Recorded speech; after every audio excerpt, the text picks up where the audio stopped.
चलिए देखिए 4.4 question number 4.4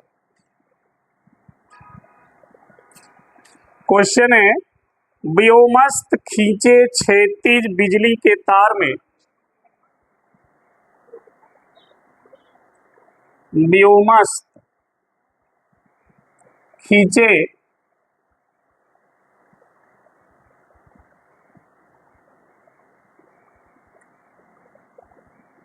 बिजली के तार में 90 एम्पीयर विद्युत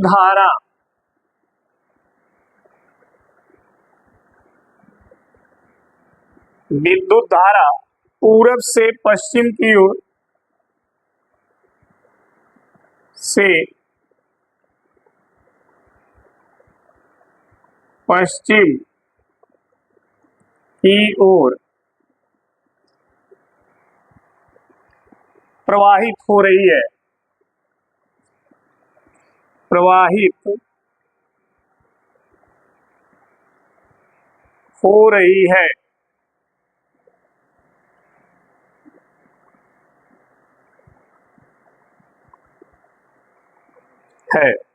तार के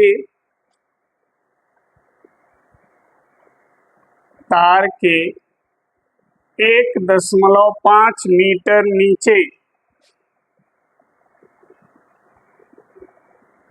नीचे विद्युत धारा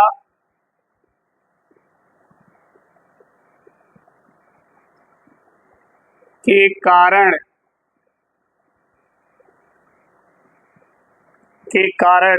उत्पन्न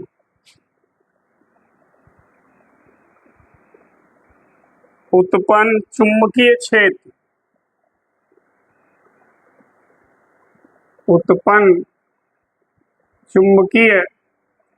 क्षेत्र का परिमाण चुंबकीय क्षेत्र का परिमाण और दिशा क्या है। ठीक है, ये क्वेश्चन है आपके सामने, ध्यान दीजिएगा। करा व्योमस्थ, व्योमस्थ का मतलब समझ रहे हैं? व्योम मीन्स आकाश। आकाश की पर्यायवाची क्या होती है? गगन, शून्य, नभ, अंतरिक्ष, व्योम। व्योम मीन्स आकाश। ठीक है, तो कर व्योमस्थ खींचे मतलब आकाश में, हवा में, ठीक है, खींचे बिजली के तार में। एक तार है जो हवा में क्या है? खींचा हुआ है। ठीक है, और उस तार में 90 एम्पीयर की विद्युत धारा पूरब से पश्चिम की ओर बह रही है। तो ये हमने मान लिया, ये तार जो हवा में खींचा हुआ है। ठीक है, और इधर होता है पूर्व और इधर होता है पश्चिम, होता है ना। पूर्व से पश्चिम की ओर ये 90 एम्पीयर की धारा बह रही है। ठीक है, फिर देखिए लिखा तार के 1.5 मीटर नीचे मतलब दक्षिण, इधर दूरी कितनी? यहां पर चुंबकीय क्षेत्र का मान बताइए और क्या बताइए? दिशा क्या होगा। ठीक है, यही क्वेश्चन है। देख लीजिए, एक तार है जो हवा में क्षैतिज में है, जिसमें पूरब से पश्चिम की ओर 90 एम्पीयर की धारा बह रही है। तार से नीचे 1.5 मीटर की दूरी पर चुंबकीय क्षेत्र का मान बताना है और उस चुंबकीय क्षेत्र की दिशा बतानी है। तो देखिए, जब इसको आप हल करोगे, क्या लिखो? धारा दिया है तो पहले धारा लिख लो। धारा आई बराबर 90 एम्पीयर, दूरी r बराबर 1 मीटर, दूरी मीटर में, इसको बदलना ही नहीं है। अब देखिए, ऐसे तार में प्रवाहित धारा के कारण चुंबकीय क्षेत्र का मान क्या होता है? फार्मूला पढ़े हैं। जब कोई तार है और उस तार में धारा बहती है तो उसके चारों तरफ चुंबकीय क्षेत्र का मान क्या होता है? हाँ, कोई भी तार अगर सीधा तार है, चाहे वो क्षैतिज हो, ऊर्ध्वाधर हो, कैसा हो, लेकिन अगर वो सीधा है, ठीक है, और उसमें धारा बह रही है, तो उसके निकट चुंबकीय क्षेत्र का मान अपान इंटू 2I बाई, यही सूत्र है। ठीक है, अब ये तार चाहे ऐसे हो, चाहे तार ऐसे हो, चाहे तार ऐसे हो, चाहे तार ऐसे हो, कैसा भी हो, ठीक है, सीधा हो और उसमें धारा बह रही हो, तो उसके कारण चुंबकीय क्षेत्र का मान इसी सूत्र से याद करेंगे। ठीक है, अब देखिए, इतने का मान पता है आप सभी को? पूजा बताओ, इसका मान म्यू नॉट अपान 4 पाई की वैल्यू कितनी होती है? म्यू नॉट अपान 4 पाई की वैल्यू बताओ सोनाली। म्यू नॉट अपान 4 पाई की मान कितनी होती है? बताओ आचल, कितना होता है जी? 10 पे -7। ये मान पढ़ी नहीं हो तुम लोग? कब पढ़ी? तो कल पढ़ी, आज भूल गई। घर नहीं भूलोगी अपना, जाते समय दूसरे घरे चल जाना। हो गया? गुड़े 2 I का मान 90 बटे में क्या है? R की वैल्यू 1.5। इसी को हल करना है। सबसे पहला काम दशमलव को क्या करें? हटाएं, क्योंकि जिससे भाग देना उसमें दशमलव है, और इस दशमलव को जब तक आप हटाओगे नहीं, भाग आसान नहीं होगा। दशमलव को हटाने के लिए आप देखोगे कि इसमें दशमलव इधर से कितने अंक के बाद है, तो 1 0 वाले नंबर से ऊपर नीचे क्या करेंगे? 1 0 किसमें? 10 में। 10 से ऊपर और 10 से, तो हमने ऊपर 10 से गुणा किया, देखना ध्यान से, ऊपर ये लो 10 से हमने गुणा कर दिया, नीचे 10 से गुणा किया तो दशमलव हट गया। देखो यहाँ दशमलव था, यहाँ नहीं है, इसका मतलब 10 से गुणा इसमें हो गया। अब 15 छक्के कितना होता है जी? 90, कट गया। 2 छक्के 12, हाई 0 है में जोड़ दो, कितना होगा घट के? 6। इसमें देखो इधर से एक अंक बाद दशमलव लगा दो, जब दशमलव इधर आएगा तो यहाँ एक प्लस बढ़ेगा, तो कितना हो जाएगा? टेस्ला। ठीक है, ये हो जाएगा चुंबकीय क्षेत्र का मान। अब बात आती है, सर दिशा क्या होगी? ये तो मान हो गया, क्योंकि दिशा भी निकालनी है यहाँ। तो देखो दाएं हाथ के अंगूठे का नियम, अगर किसी तार में धारा बह रही हो तो उस तार के चारों ओर चुंबकीय क्षेत्र की दिशा ज्ञात करने के लिए दाएं हाथ के अंगूठे का नियम प्रयोग में लाया जाता है। तो ये दाएं हाथ है, इसको ऐसे फोल्ड करो, ठीक, और जिस दिशा में धारा बह रही है उस दिशा में अंगूठे को कर दो। ठीक है, जब अंगूठा उस दिशा में हो जाएगा तो मुड़ी हुई अंगुलियां, जो अंगुलियां हैं, जिस दिशा में मुड़ेंगी वही धारा की चुंबकीय क्षेत्र की दिशा हो जाएगी। तो देखिए धारा इधर बह रही है, हमने इसको ऐसे लगाया, ठीक है, तो ये अंगुलियां यहाँ पर चुंबकीय क्षेत्र को ऐसे दर्शा रही हैं, ठीक है, यानी इस तल के लंबवत बाहर की ओर। तो यहाँ लिखेंगे तल के लंबवत इधर बाहर की ओर। अगर यही दिशा बदल देंगे, पश्चिम से पूरब हो जाए, तो दिशा क्या हो जाएगी? अंदर की ओर, क्योंकि अंगूठा का तब ये नियम लगेगा ऐसे। तो ये बता रहा है धारा की दिशा अगर इधर है तो यहाँ पर चुंबकीय क्षेत्र क्या होगा? तल के लंबवत अंदर की ओर। ठीक है, नोट कर लीजिए।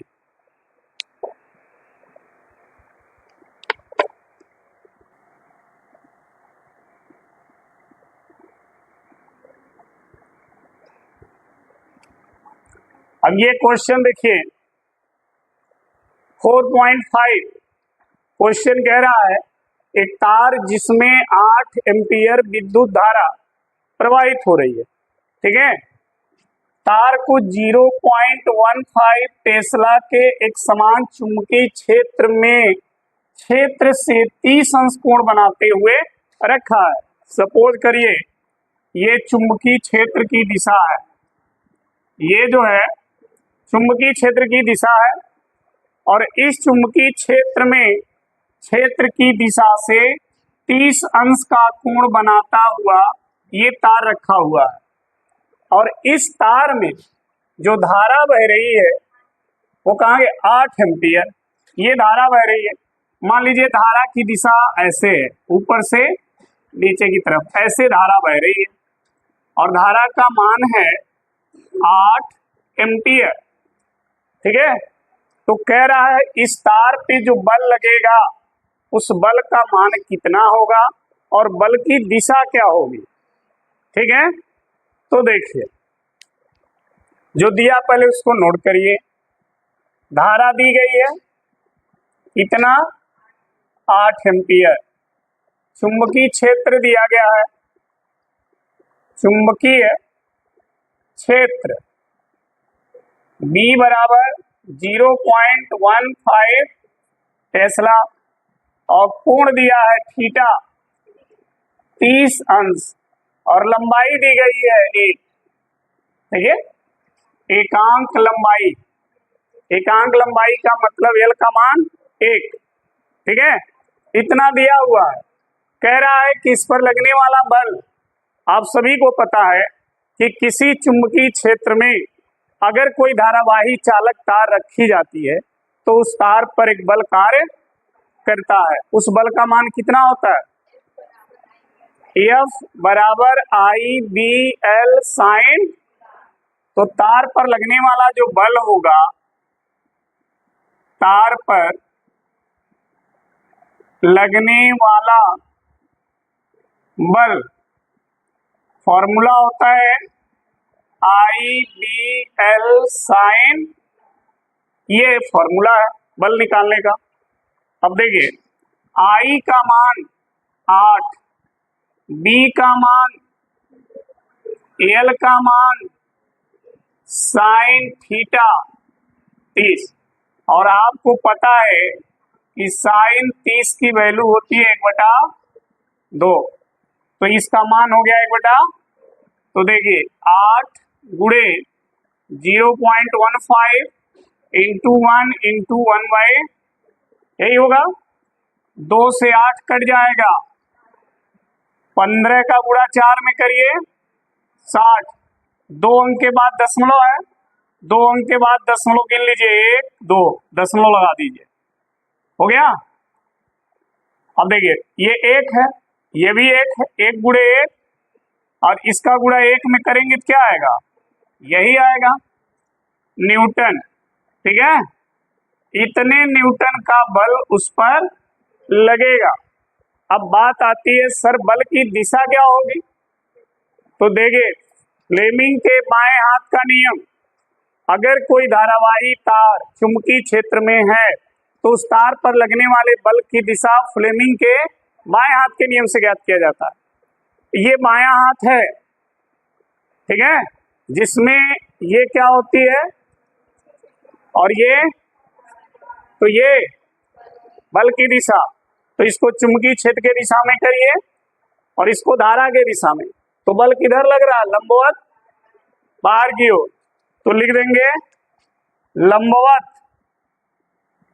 लंबवत बाहर की ओर, ये इसकी दिशा हो जाएगी, ठीक है।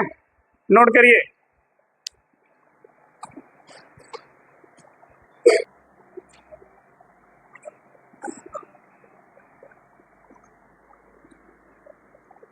चलो ये क्वेश्चन देखो 4.6 में देखो कह रहा 3 सेंटीमीटर लंबा। देखना यहां पर, ये दिया है तार की लंबाई, ठीक है, और तार की लंबाई कितनी है? तार की लंबाई दी गई है L बराबर 3 सेंटी, इसको मीटर में बदलें, ठीक है। कैसे मीटर में बदलेंगे संजना गुप्ता? इस 3 सेंटीमीटर को मीटर में बदलिए, क्या करें? हाँ, कितने से? सेंटीमीटर में नहीं दिख रहा, तो सेंटीमीटर को मीटर में बदलना है, क्या करेंगे? 100 से मल्टीप्लाई करेंगे तो ये मीटर में बदल जाएगा। पूजा, क्या करें इसको? हाँ, कितने से? हाँ, तुम बताओ आंचल, क्या करें? यहाँ भाग दे दें 10 से। तुम लोग को पढ़ने किस लिए आते हो बताओ? कल भी हमने बार बार बताया और आज पूछने में फिर वही हो गए। कल इसको बताया नहीं गया था जी? हाँ, जब भी सेंटीमीटर को मीटर में बदला जाए, चाहे सेंटीमीटर में मान कुछ भी हो, अगर उसको मीटर में बदलोगे तो 10 पर -2 घात से गुणा करोगे। 10 पर -2 घात से क्या करोगे? गुणा। कब करोगे? जब सेंटीमीटर को मीटर में बदलोगे। अब एक छोटा सा बात नहीं समझ में आ रही है, 10 पर -2 घात गुणा करना है, लेकिन जब मीटर को सेंटीमीटर में बदलोगे तो वही माइनस घात हट जाएगा, केवल 10 पे कै घात हो जाएगा? 2। तो सेंटीमीटर सेंटीमीटर में बदल जाएगा, और माइनस लगा दोगे तो सेंटीमीटर मीटर में बदल जाएगा। अब इतना छोटा सा मान अगर नहीं दिमाग में याद हो पा रहा है तो ये समझ लो कि तुम लोग का 12th पढ़ना एकदम बेकार है। कल से ही मैं बता रहा हूं कि सेंटीमीटर को मीटर में कैसे बदला जाए, और आज पूछने पे फिर वही उल्टा पलटी क्वेश्चन आंसर। इसको सेंटीमीटर में बदलिए, 3.0, इसी में बस 10 पर -2 घात से गुणा कर दो, काम हो गया, ये मीटर में बदल गया। क्या करना है बताओ? कौन बहुत बड़ा कैलकुलेशन है कि कर रहे हो कि फंस जा रहे हो? मतलब है कि तुम लोग सीरियस नहीं हो, सीरियस पढ़ नहीं रहे हो। शरीर यहाँ है, मन यहाँ नहीं है, दिमाग यहाँ नहीं है, दिमाग कहीं और चल रहा है, और इसी वजह से ये चीज दिमाग में आ नहीं रही है। नहीं तो ये बहुत बड़ी चीज है। क्या है? 10 नंबर का फोन नंबर अब याद हो जाएगा, 10 डिजिट का, और ये एक छोटा सा मान कह रहे हैं कि इसको रखो, वो नहीं याद होगा। फलाना के आईडी नंबर का है वो बता दोगे, लेकिन 10 पे -2 घात नहीं याद हो रहा।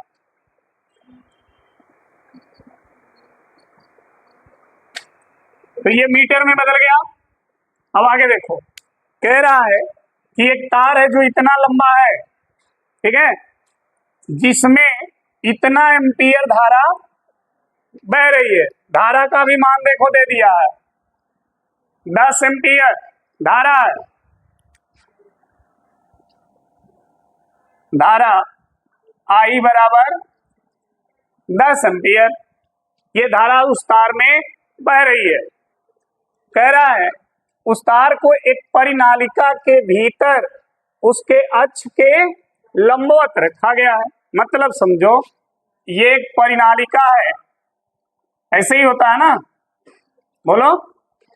इसी के ऊपर तार को हम ऐसे क्या करते हैं, लपेट देते हैं, तो ये परिनालिका बन जाता है, ठीक है। और आप सभी को पता है कि परिनालिका के अंदर ही चुंबकीय क्षेत्र होता है, बाहर चुंबकीय क्षेत्र, इसलिए तार को परिनालिका के अंदर रखा गया है। और इसके अंदर जो चुंबकीय क्षेत्र होता है वो ऐसे होता है, ऐसे होता है ना। प्रणालिका के अंदर चुंबकीय क्षेत्र प्रणालिका के अक्ष के समरूप होता है, ऐसे समांतर। ये प्रणालिका का अक्ष है, ये जो है परिनालिका का क्या है, अक्ष है। ये रेड वाला इसका अक्ष है, ठीक है। समझ में आ गई बात।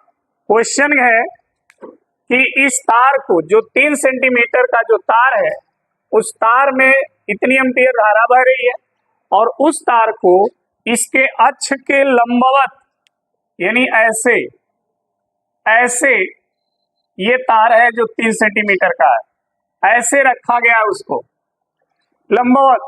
तो थीटा कितना बना, तो थीटा हो गया 90 डिग्री, ठीक है। कह रहा है, और ये चुंबकीय जो क्षेत्र है इसके अंदर वो भी दिया है, देखो यहां देखो, इतना टेस्ला चुंबकीय क्षेत्र भी दिया है, यानी बी का मान 0.27 टेस्ला ये दिया, ठीक है। यहां पर प्रणालिका का और कोई काम नहीं है। प्रणालिका का बस इतने काम है कि चुंबकीय क्षेत्र ऐसे है और उसके अक्ष के लंबवत तार ऐसे रखा गया है, और कोई प्रणालिका का यहाँ रोल नहीं है, ठीक है। अब देखिए, कह रहा है इस तार पे, जो तार चुंबकीय क्षेत्र ऐसे है उसमें लंबवत है, उस तार पर बल लगेगा कि नहीं लगेगा, लगेगा। तार पे बल कब नहीं लगता, जब तार चुंबकीय क्षेत्र के दिशा में होता तो इस पर कोई बल कार्य, लेकिन दिशा के अलावा कोई भी कोण पर होगा तो उस पर बल लगेगा। तो बल का मान क्या होगा जी, तार पर लगने वाला बल F बराबर IBL साइन, यही फॉर्मूला लगेगा यहां भी, ठीक है। I का मान 10, B का मान, L का मान, L का मान कितना है, गुणे साइन 90 थीटा की जगह, और साइन 90 का मान, ध्यान रखना साइन 90 की वैल्यू 1 होती है, तो आई 1 हो जाएगा। अब बचा क्या, ये और ये बचा। 3 का गुणा 27 में करोगे तो क्या आएगा, 81 आएगा ना। लेकिन दशमलव कितने अंक बाद है, तो 2 अंक 3 करके दशमलव लगा दो, हो गया। ये 0 बचा है, इस 0 को इसमें जोड़ दो, तो माइनस दशमलव को 1 अंक पीछे ले जाओ, 1 अंक पीछे ले जाने का मतलब 1 माइनस बढ़ेगा, तो 10 पे न्यूटन, इतने न्यूटन का बल तार पर लगेगा। कहाँ कठिन है बताओ, कठिन इसलिए हो जा रहा है, जब तुम लोग को सेंटीमीटर मीटर में नहीं बदलने आएगा तो क्या करोगे, इसको कुछ नहीं कर पाओगे। छोटी सी चीज नहीं आ रही है तो फिर ये कैलकुलेशन है, गुणा करना है दशमलव में, घात में, तो ये कहां से आएगा, लग रहा है संभव आ जाएगा। जो बताया जा रहा है उसको ध्यान से सुना करो, कैसे कैलकुलेशन हो रहे हैं। बस यहाँ पर बैठ करके देख रहे हो गया सर, हो गया सर, हो गया, तो ऐसे थोड़ी ना होता है। जो कहा जा रहा है कैसे कैसे किया जा रहा है उस चीज को फोकस करिए। जो कहा जा रहा है इसको ऐसे बदला जाएगा तो उसको दिमाग में रखिए कि हाँ सर ने कहा है कि सेंटीमीटर को मीटर में कैसे बदलना है। अब कल पूछें फिर भुला जाओ, तो हम बताते बताते मर जाएंगे, तुम पढ़ते पढ़ते मर जाओगे। नोट करो,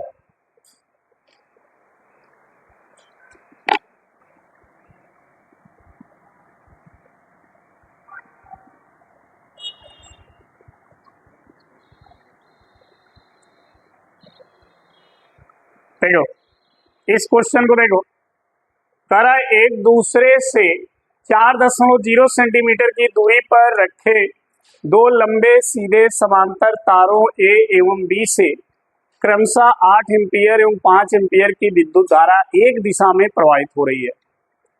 तार ए के 10 सेंटीमीटर खंड पर बल का आकलन कीजिए। मतलब यहां समझो कि दो तार हैं, ऐसे दो समांतर तार हैं, एक ये है और एक, और दोनों तार में धारा एक दिशा में बह रही है। दोनों में धारा अलग अलग है, लेकिन दोनों धारा की दिशा क्या है, समान है, एक ही दिशा में बह रहा है। इसमें I1 है 8 एम्पियर और इसमें I2 है 5 एम्पियर, और दोनों तार के बीच की दूरी दी गई है 4 सेंटीमीटर। ठीक है, कह रहा है कि जो तार A है, इस तार के 10 सेंटीमीटर लंबाई पर कितना बल लगेगा।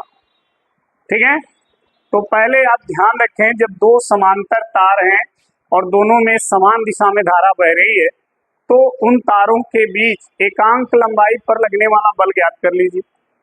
और वो बल हम लोग ज्ञात किए हुए हैं, इसका सूत्र हम लोग पढ़े हैं, एकांक लंबाई पर लगने वाला बल पढ़े हैं ना।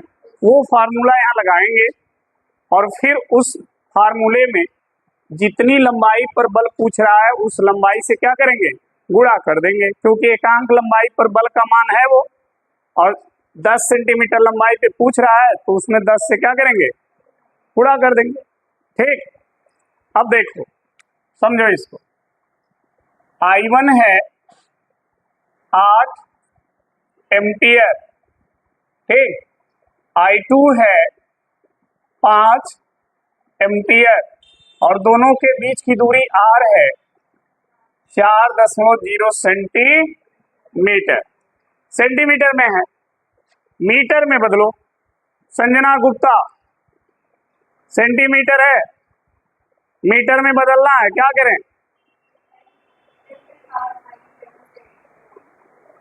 10⁻⁻7 से -7 से बताओ क्या फायदा पढ़ करके। पूजा, क्या करें, किससे, रोको इसको,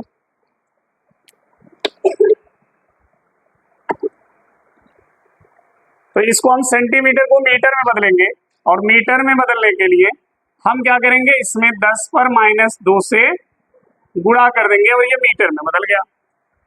ठीक है, अच्छा, ये यल का भी मान दिया। देखो कह रहा तार के इतने खंड पर आपको बल निकालना है, तो यल का मान भी देखिए किसमें दिया है, सेंटीमीटर में, इसको भी मीटर में बदलेंगे तो इसमें भी 10 पे -2 से मीटर में बदल जाएगा। क्लियर। अब दोनों तारों के बीच इकाई लंबाई पर या एकांक लंबाई पर लगने वाला बल ज्ञात कर लीजिए। तो देखिए, तारों के बीच एकांक लंबाई पर